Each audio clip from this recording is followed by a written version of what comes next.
Alright guys, TacticalRab back again today. I hope you're all doing well and enjoying your day so far, and the Stage 3 Major is officially underway. Many very interesting matchups to discuss already here on day one of the action. Intrigued to hear your thoughts in the comment section below. Like if you guys enjoyed the video, subscribe if you are new as always, I'd greatly appreciate it. It really helps out the channel. Thank you very much indeed for doing that. The first series of the day was between the Ravens and the Paris Legion. You're going to be discussing the first three series in this video, uploading this video pretty much right after Mutineers versus Thieves concludes. We'll talk about that tomorrow morning. First of all, this is the first European derby we've seen in the CDL so far this season. For some reason, London and Paris haven't got the opportunity to match up as of yet. They do so right here, and this series kind of went as I expected it to. This losers bracket is already a gauntlet before we've even begun the tournament, already even before some of the winners bracket teams are dropping down, and this is honestly what makes things relatively scary at this time. So these were the four games of the day: Ravens Legion, Gorillas versus Surge, FaZe, Empire, and of course the final series. Also in this, also the tournament structure, at least for the prizing, so if you guys wanted to wear,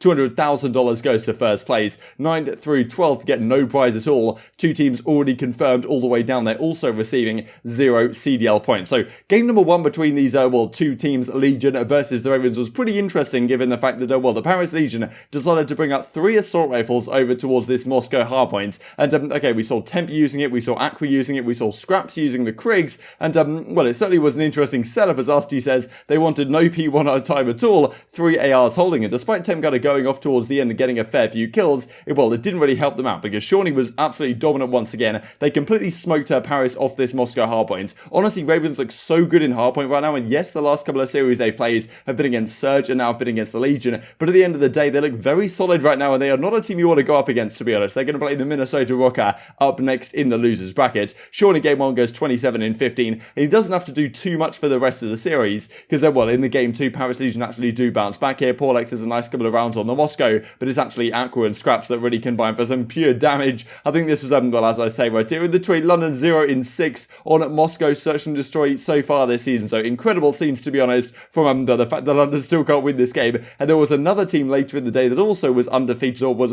failed to get a win at the complete opposite of what I just said, on I believe it was Garrison Control, that being Los Angeles Gorillas up against the Seattle Surge. They managed to get the job done there for the first time, but Ravens can't get it done on this one. But then, okay, the Ravens go into checkmate control. This is a map where they are very, very strong indeed. Paris do take it to a round 5, but once again, it's the defenses reigning supreme as Ravens take it to go up 2-1 in the series. And then we go on to the final map, and this was another checkmate. Moscow, checkmate. Not the prettiest map of, not the prettiest affair, to be honest, all things considered. But yeah, Ravens, once again, their hardpoint looking very, very good.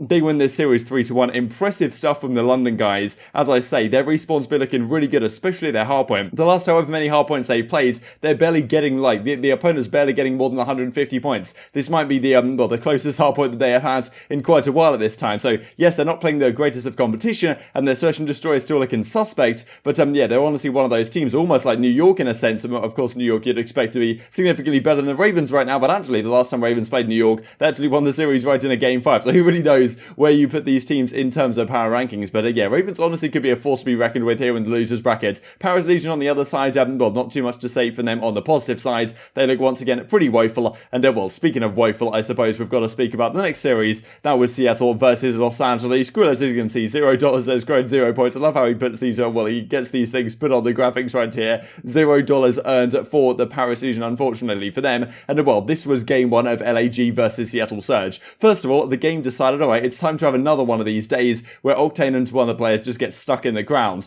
Absolute classic stuff. Honestly, we've talked about this for quite a while. This has been a problem on Garrison. It's still a problem on Moscow, I guess, given the fact that this hasn't been fixed as of yet. There's some spots you can get stuck in the ground. Not incredibly influential in the outcome of the game, I would imagine, this one, but still not something you're necessarily wanting for your $300 million esports league. And this was really interesting to me because Decemate goes 32-20 game 1, dominating the scoreboard, one of the really only takeover maps we've seen from him so far since he's joined the Seattle Surge. But the slaying from Prestinni and Gunless was just non-existent, and that is really interesting to me because I think a few games later, and I think it was actually the map 4, Gunless and Prestinni had great games and Decimate was nowhere to be found. So it's at least with Loony on the team, yes, you were expecting a consistent 0.85, 0.9 out of Loony, but at least when he was on the team, you were getting pretty consistent performances from Gunless and Prestinni. Now it seems like, okay, Decimate comes in and he sometimes drops numbers, but when he does, the other guys on the team really drop off. So very strange, to be honest. We see Assault and Chino, the ARs on this squad, going off for the Los Angeles Skrillex to take the game one. And well, as Octane says, I'm stuck Sketbroke, and then we go into this massive delay, which honestly, classic stuff. Every single series LAG play, I swear, there's some sort of delay going on. I don't know what's going on. I'm not sure whether it was on their ends or whether it was on Seattle's end. Finally, we get back underway, and well, this goes into a Search and Destroy, and I was kind of hoping, okay, like for us European guys, let's just get this over and done with quick LAG, get the series over and done with in a 3-0 fashion. Doesn't happen though, because Prestinni hops on the defuse with 4 players alive. Haven't really seen anyone try this yet, to be honest, over towards the B side. Everyone seems to try and play for the kills. Seattle do a good job here. They win this round. Prestinni makes a great play. They win the round 11 as well, and well, they win a Search and Destroy once again here on Express, just like they did up against the Ravens a couple of days ago. And well, as RC says right there, so you're saying Seattle didn't win that control 5-0 because they then go into a garrison control where Seattle had so many opportunities, to be honest, on so many of those rounds. And well, as Magilla says right here, we got a game off for 5 seconds. All right, I'm flanking, going all the way through. Well, yeah, there were still some questions as to whether they could actually hold on to that 8 point for the entire time. Sent some guys on the flank, and it really didn't work out for them. And honestly, that some of the rounds that LAG were winning right here, they probably should not have got away with. And this very final round was absolutely ridiculous. I mean, as you can see right here, it goes all the way down to a round 4, and it was defense, defense, defense, and finally LAG get an opportunity on their offense. And honestly, some kind of questionable plays for the Seattle Surge. The lives go in the favor of LAG, a massive clutch from them, getting super hyped. I'm pretty sure they were 0-5 on this map coming into actually playing this map, and they get over the line this time, and Surge once again losing respawns. I mean, I'm pretty sure we saw Surge, yeah, we saw Surge get 3-0'd in terms of the respawns when they played up against London a few days ago. Now they go against LAG, and if there's one team you're gotta win a respawn against, right, it's LAG, who their whole game plan is to go to a game 5 and win, really. In theory, that's kind of how they've done it the last couple of years. So to lose in 4 maps is just unacceptable, to be honest, from, you know, the side of the Seattle Surge. 2-1 down going into Apocalypse, and we saw just the other day when Seattle got absolutely bodied on Apocalypse by London, and it kind of happens here again against LAG. It wasn't complete, well, it wasn't complete domination, but it wasn't pretty by any means. I'm pretty sure Octane goes 7-20 this final map, which obviously not great. I mean, I tried out the Craig trying to use it in Apocalypse Hardpoint the other day in League Play, and I got absolutely demolished, so I'm not sure it's the easiest map to use the Craig on, but Octane definitely does not have a good time with it, and Surge are the second team out of the major.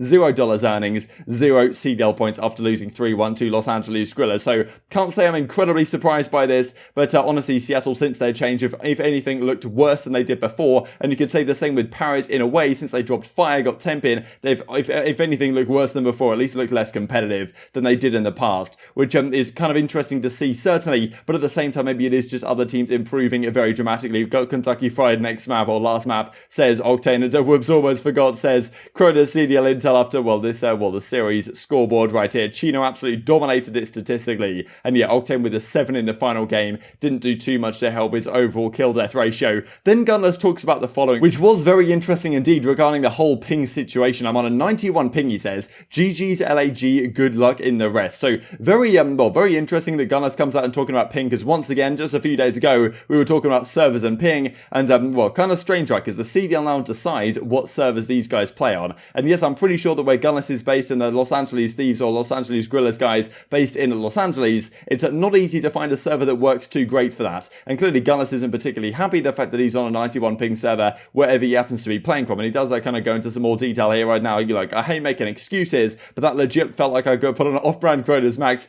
with a bad box, like a bad PS4 type thing, like they used to say back in the day, and they told me to shoot against Infinite Warfare Formal. So Gunless not particularly happy at all with what server he was playing on here. 91 ping supposedly, even though I think he had like a 0.91 KD in the series or something. So pretty beautiful symmetry from Gunless, but very interesting once again, this whole server discussion coming up. And well, of course, for stage 4, we are going to be back in a LAN environment. So thankfully, maybe this types of discussion will come to an end, but probably not, given the fact that the league matches are still going to be, I imagine, played in an online environment, certainly for this season. This also kind of spicy, right? Because we talked a little bit about Octane talking about the honeymoon periods, saying well, back on April 24th, there's nothing in life more powerful than a honeymoon period in Call of Duty. Seattle go on to make a change, and they clearly have not looked so good since that change was made. And as Octane says, I think I cursed us with a honeymoon tweet. I repent, COD God. What can Seattle even do? They don't really have a substitute there apart from Loony. Do they bring Loony back? How is that ever going to work with this team? I don't really understand. Honestly, it just seems to me this team might be somewhat chalked. Paris might be in a similar spot, given they're pretty uneager, it seems, to, well, splash a load of cash to get players in. And even if they kind of did do that for Temp, it really hasn't stepped up their team significantly in the right direction. Let's talk about the final series I wanted to touch on in this video, that being the Dallas Empire versus Atlanta FaZe.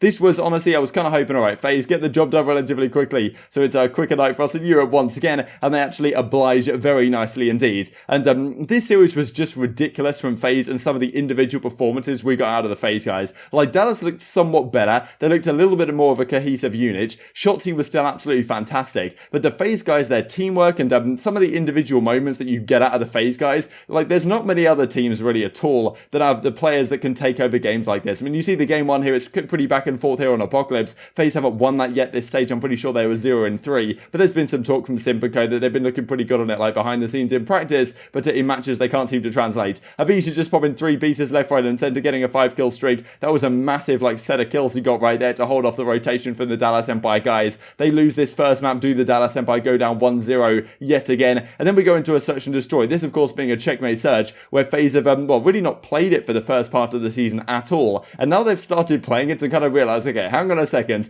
aBeZy and Simp, but aBeZy especially this map, and Cellium of course on the outskirts, but inside the plane, aBeZy is just a force to be reckoned with. Like, avoid him at all costs, but there's not too much you can do, because on this map there's only one bomb site pretty much at B. You have to go inside the plane, and therefore aBeZy's just going to gun you down every single time. He was out of control that map, and well, as you can see at the end of the map, they can bind aBeZy and Cell for 21-5, and FaZe are now undefeated still, 5-0 on checkmate search and destroy, still undefeated since they started playing this map, which is well, pretty scary indeed what their map pool is going to be looking like going into the rest of this major. And as round 11 stat says, aBeZy now has the best KD on the map at a 1.78. That is well, a very remarkable stuff indeed. And then we go, of course, well, this finishes off the search and destroy, because on the other side of things, Crimsix joined the agency at 0-7. Crim, well, you know, not particularly firing on all cylinders this map, and I think there's some crazy stat now where out of the 4 OpTic Dynasty members of Scump, Crimsix and Formal, all 3 of them, well, that are left competing apart from Karma, have dropped a donut this season. I'm pretty sure Bance dropped 1, Classic dropped 1. The other 3 guys that have dropped 1 have been former OpTic Dynasty members in, well, Scump, Formal and Crimsix, so pretty remarkable to say before the start of the series. But then it looks like, okay, Dallas might be able to bring something back here. Shotzzy has a great start to the control, but yeah, FaZe just caught fire when it mattered. This kill from aBeZy was just ridiculous. I felt bad for Crim. It was like 2 lives in a row. He gets bodied by aBeZy, cross-map with the SMG. I mean, like, there's no way you theoretically lose this gunfight, but somehow aBeZy hit some crazy movement and manages to get him around a wall. And then pretty much Crimsix's very next life, or a couple of lives later, they decide for some reason Dallas make this play to leave Cellium over towards this A point and say, okay, we're just going to spawn trap these guys. We don't even worry about Cellium. He's capping it so slow. There's no way he gets it, right? Like, we have plenty of opportunity to kill Cellium off it. But he goes on this crazy 5 spree. I mean, obviously he's doing the snakehead thing right here that he loves to do over towards his favourite spot on this A point. And yeah, he was bouncing up and down a fair bit this series, and Crimsix just gets completely demolished from this spot. I mean, there's not really too much you can do against this. It's just, well, it is what it is. It's Cellium, baby. That's what he does. And well, he caps this point completely by himself, and they win this map as well. Atlanta FaZe continue their unbeaten run this series up against the Dallas Empire.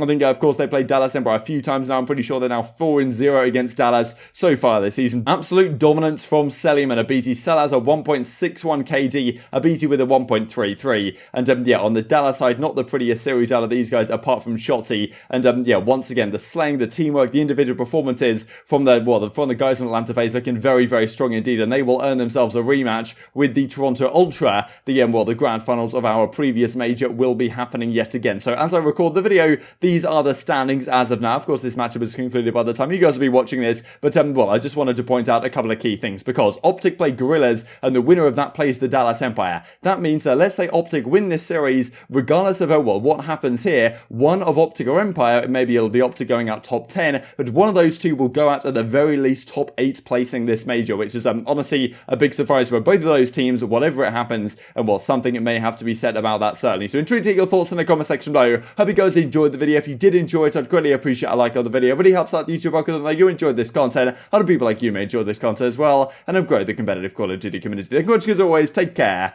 and I will see you next time.